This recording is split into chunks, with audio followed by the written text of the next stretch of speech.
Hello friends, इस video में हम सीटेट एग्ज़ाम में बाल विकास विषय में पूछे जाने वाले अभिप्रेरणा विषय को कवर करेंगे। इसमें अभिप्रेरणा से संबंधित दो सिद्धांतों को लिया गया है। तो चलिए शुरू करते हैं। इस सिद्धांत में वे विचारधाराएं हैं जो कार्य के स्थान पर कार्मिक केंद्रित है, अर्थात कर्म केंद्रित है। इनका उद्देश्य मनुष्य के विकास के द्वारा संगठन का विकास करना है। इसमें मनुष्य को विकास करने की स्वाभाविक इच्छा रखने वाला तत्व माना गया है। तो मनुष्य को विकास करने की स्वाभाविक इच्छा रखने वाला तत्व इन विचारधाराओं में माना गया है।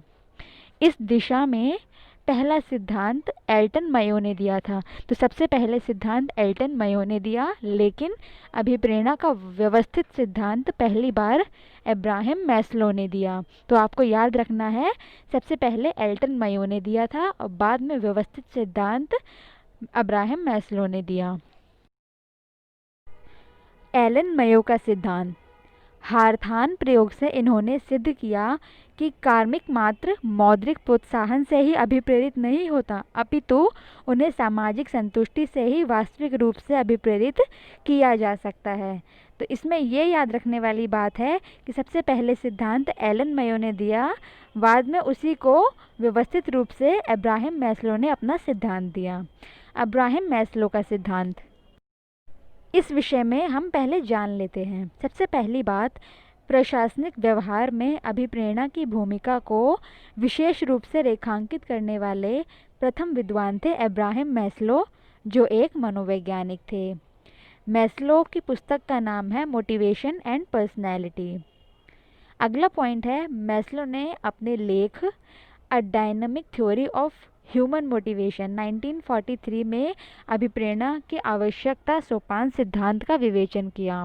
उन्होंने यह स्पष्ट किया कि अभिप्रेरणा संपूर्ण सांगठिक व्यवहार का पर्याय नहीं है, अपितु उसके निर्धारक तत्वों में से एक है। अभिप्रेरणा के अलावा अन्य कारक तत्व हैं, जैसे जैविक, सांस्कृतिक, पर्यावरणीय, जो व्यवहार को प्रभावित करते हैं। तो ये आपको इनका लेख का नाम याद रखना है। अगला पॉइंट है, मैस्लो ने संगठन में मनुष्य के व्यवहार को उसकी विभिन्न आवश्यकताओं से संबंधित किया। इन आवश्यकताओं को उसने नीचे से ऊपर अर्थात ऊर्ध्वगामी की तरह जमाया, अर्थात कार्मिक की पहली स्तर की आवश्यकताएं निम्न तल पर होगी, जबकि अंतिम स्तर की आवश्यकताएं सर्वोच्च तल पर। तो यह ऊपर की ओर जाता हुआ सिद्धांत है, जो एक पिरामिड के रूप में, इसका चित्र आपने पहले भी देखा होगा। अगली बात है, उन्होंने इन आवश्यकताओं के 5 तल निर्धारित किए। सबसे प्रथम 2 तल की आवश्यकताएं जो हैं मनुष्य के शरीर और सुरक्षा से जुड़ी हैं।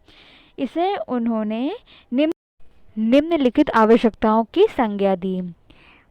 इनसे ऊपर का तल सामाजिक और आत्मसम्मान से जुड़ी आवश्यकताओं से संबंधित है और सर्वोच्च तल पर आत्म प्रत्यक्षीकरण की आवश्यकता अवस्थित है।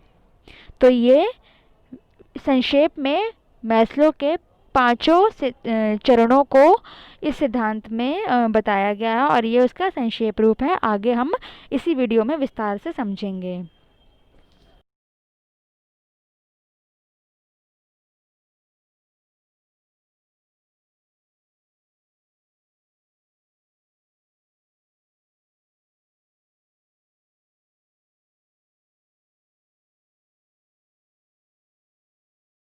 इनमें सबसे प्रथम चरण आपने देखा शारीरिक आवश्यकताएं। मनुष्य संगठन में इसीलिए भर्ती होता है या ज्वाइन करता है कि अपनी जैविक या शारीरिक आवश्यकताओं को वो पूरा कर सके, जैसे कि रोटी, कपड़ा, यौन आकांक्षाएं आदि, ये शारीरिक आवश्यकताएं हैं। अगला चरण है सुरक्षात्मक आवश्यकताएं।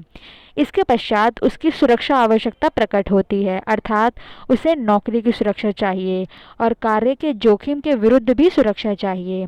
उसे अपनी बचत को सुरक्षित रखने की भी आवश्यकता होती है। समाज में बच्चों को अभिभावकों से सुरक्षा मिलती है, तो बड़ों को सरकारी एजेंसियों से।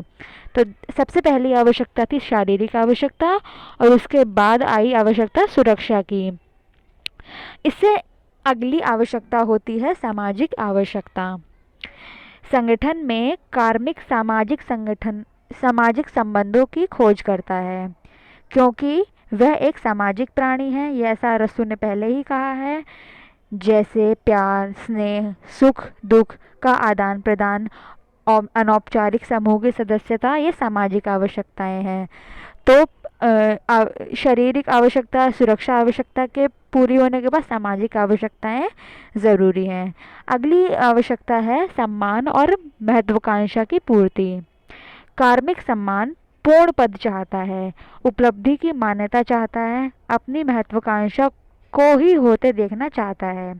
यह सब उसके अहम को तुष्ट करती है या संतुष्ट करती है। तो अब हमने चौथा चरण भी पढ़ लिया है और समझ लिया है। अगला और अंतिम चरण है आत्म विश्लेषणात्मक आवश्यकता। यह सर्वोच्च आवश्यकता है। यहाँ व्यक्ति आत्म संतोष प्राप्त करना चाहता है। वह अपनी आत्म विश्लेषण या आत्म प्रत्यक्षीकरण करता है कि उसकी उपलब्धियाँ उसकी योग्यता के अनुपात में कितनी कम है या कितनी श्रेष्ठ है, या वो कितना और श्रेष्ठ कर सकता है। आत्म प्रत्यक्षीकरण शब्द सर्वप्रथम गोल्ड स्टेन ने दिया था, तो आपको याद रखना है आत्म प्रत्यक्षीकरण शब्द गोल्ड स्टेन ने दिया था। इस सिद्धांत की विशेषताएं, सबसे पहला है आवश्यकता निम्न तल से उच्च की ओर बढ़ती है। तो हमने शुरुआत से ही देखी कि शुरुआत एक आधार से होती है, धीरे धीरे हम उच्च स्तर पर पहुंचते हैं। दूसरी बात है कार्मिक पहले तल की आवश्यकता को सबसे पहले पूरी करना चाहता है। तो सबसे पहले महत्वपूर्ण आवश्यकता, उसके बाद उच्च आवश्यकताएं पूरी होती हैं। अगला पॉइंट है इस तल की सभी आवश्यकताएं जब तक पूरी नहीं होती वह दूसरे तल की आवश्यकता महसूस नहीं करता। तो सबसे पहले हम अपनी जब शारीरिक आवश्यकताएं पूरी करेंगे तभी हमें सुरक्षा संबंधी आवश्यकता की ज़रूरत होगी, उसी के बाद हम अगला चरण पर जा पाएंगे। तो यह पॉइंट समझाता है। अगला पॉइंट है कार्मिक एक तल की आवश्यकता को त्याग कर या बीच के तल को छोड़कर ऊपर के तल को छलांग नहीं लगाता। तो ये अब्राहम मैस्लो कहते हैं कि एक तल को छोड़कर हम उसको पार नहीं कर सकते, हम एक क्रम में ही आगे बढ़ेंगे।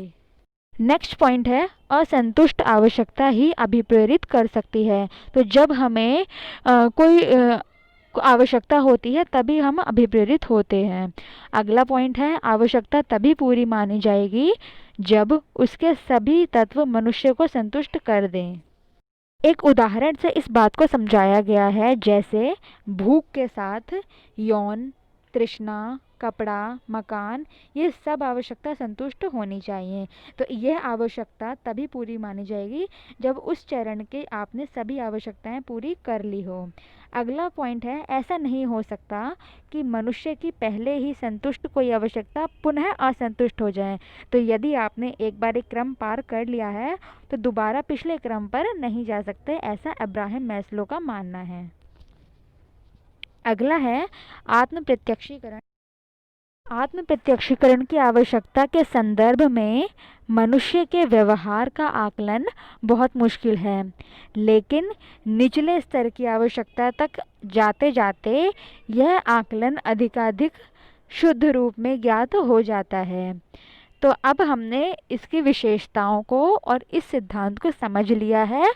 अब हम इन चित्रों के माध्यम से भी भली भांति अच्छे से समझ सकते हैं कि क्या क्या अब्राहम मैस्लो ने चरण बताए हैं और हमारे जीवन में उनका क्या रिलेशन है। अपने जीवन से रिलेट करके भी या किसी और के जीवन से रिलेट करके भी हम इसको जब समझेंगे तो ये हमारे लिए आसान हो जाएगी और हमारे सीटेट का या किसी भी और टीचिंग एग्ज़ाम में आने वाले क्वेश्चंस में 1 मार्क्स तो पूरा हो ही जाएगा। तो धन्यवाद। Like and subscribe.